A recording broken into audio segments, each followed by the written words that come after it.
All right, episode 1922. Coach Colin, coolest high performance coach in the world. You want the absolute best insights to the podcasts and videos you love? You've come to the right place. Now hit the subscribe button. In this episode, Sam and Colby are about to talk about their first paranormal experience, what kicked off their whole career into the haunted, as they put it. Let's hear it. About the Queen Mary. That's the beginning for you guys. That's the number one origin. And you went there to do what? So what was really interesting is we did a lot of the abandoned stuff, but every once in a while we would do like a haunted thing because those creepy stories and, you know, the lore of everything is really interesting, whether or not you believe in it or not.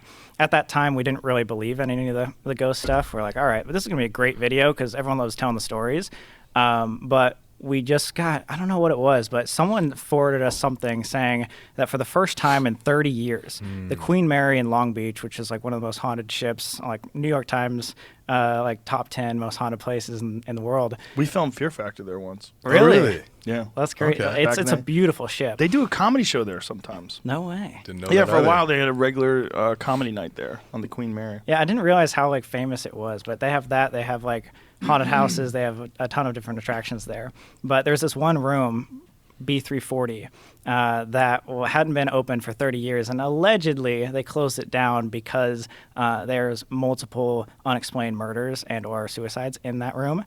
And we're like, whoa, like, you know, if this is the first week this is open after 30 years, this is going to be an amazing like story to tell or, you know, video to film. And so we went in there trying to make something or like trying to get something. We obviously didn't really believe in that much. So we were like, all right, let's just see if it happens. If there's going to be a haunted location, it will be this.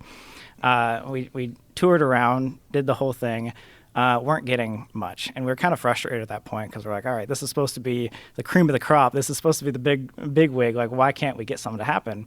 And so it was 4 o'clock in the morning at this time. We've been trying for hours of just sitting in circles, like asking out. And saying, we didn't like, have okay. any equipment at this time. This is like the first place we ever went to. So we were just like meandering like the hallways being like, is anything here? Yeah, like just seeing trying to if get something to anything happen Right. on camera. And nothing was happening. And so we're like, fine, I guess let's do this. Let's just like leave. Like it's fun to tell the story. Let's just leave.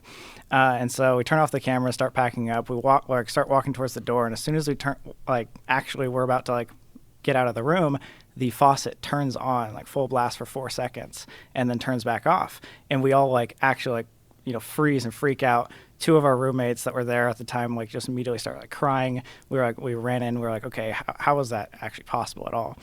Maybe that's a sign of like it doesn't want to be filmed and it doesn't want us to leave. So maybe let's just not film this and try one more time just for the heck of it. And so that's what we did. But this time it worked. And to like the weirdest extent, we just like put away all of our cameras. We sat in the most serious tone saying like, okay guys, like before this didn't really believe, so like if this is happening, let's have something happen. And so we all sit in the dark together and we start calling out questions. And we're like, okay, like is there anybody here? And we hear a knock. You don't film, but the whole reason you're there is to film. And then when you stop filming is when everything happens. All right. Okay. I get it. Okay. Doesn't make any sense. They're great guys, smart guys, but come on. Hey man, I was just in the studio. I made this great song. Oh, did you? Can I hear it? Nah, man. I was just in the moment and I didn't record it. Whoa, hold on. What? No, that's not how it works. It's not how you do it. You just messed up because you're supposed to record everything. Can you imagine this wasn't recording right now? What? Huh? What am I doing? Oh, I was just in the moment. You know, the lights were on. I just felt good about it. What? I do my best work when I'm not recording. Huh? It's insane. All right. And so we're like, okay, maybe that's something. Very faint though. It was like a tap. Like a tap. And so we're like, okay, let's just run with that. Can you tap more than once? And there was like 3 taps. We're like, okay, this is really weird. Like, can we start asking questions? And how loud are you saying this? Like, is it possible that someone could have heard you from another room? That's what we thought. So going like we were talking probably like this, but then there was times where we talk like really quiet. And like we tested everything. But so what we did is we decided, let's ask questions using these taps. So we said, tap once for yes, tap anything more than once for no.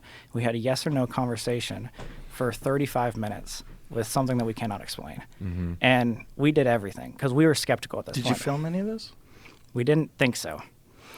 But apparently, one of our friends who's like super religious was like, hey, no matter what, the entire night, he was keeping an audio recording in his pocket. We had no idea. We had no idea that he was doing that. So nobody talked about it. So if there was something there, no, it didn't know either. Yeah, we had no idea he had pulled that out. Like, we genuinely were like, okay, no one's filming. We even say in this audio recording, like, no one's filming. Like, this is no bullshit. Like, everyone, please, like, be serious about this. And All right, we're done. We're done with this clip. All of these guys who do stuff like this, they always don't film the most important stuff. And then they're like, that's the proof. Believe it or not.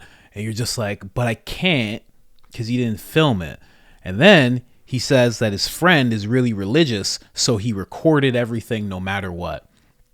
What religion is he? Is he an audio technician? Is that his religion? AV technician? What are you talking about, man? And then he's like, oh, and then we tricked it. No, you didn't. Are you talking about the metaphysical thing that can exist in one realm and another realm at the same time? You tricked that thing? Is that what you're saying? The thing that's invisible that can knock on doors and make faucets turn on. You tricked that thing. Are you sure, man? There's no lesson in this video. There's no lesson in this video. Okay? There's none. I just wanted you guys to see what these guys do, but this is what they do. They recorded something with audio. There was knocks. They whispered. They tested everything. Recorded nothing on film. None of us are ever going to see it. We can only hear about it, and it's all real because we got to believe them. So that's enough. And again, I'm a believer. I am a believer in stuff like this, but it just kills me when guys like this just don't record anything. You just record. You just turned off your cameras. Like, if you can trick it and it's just dumb, you should have just been like, put the camera here. Hey, the camera's off, okay? Okay, spirit demon thing. The camera's off. It doesn't know. It's stupid, right? I don't know, man. I'm out. I'm out.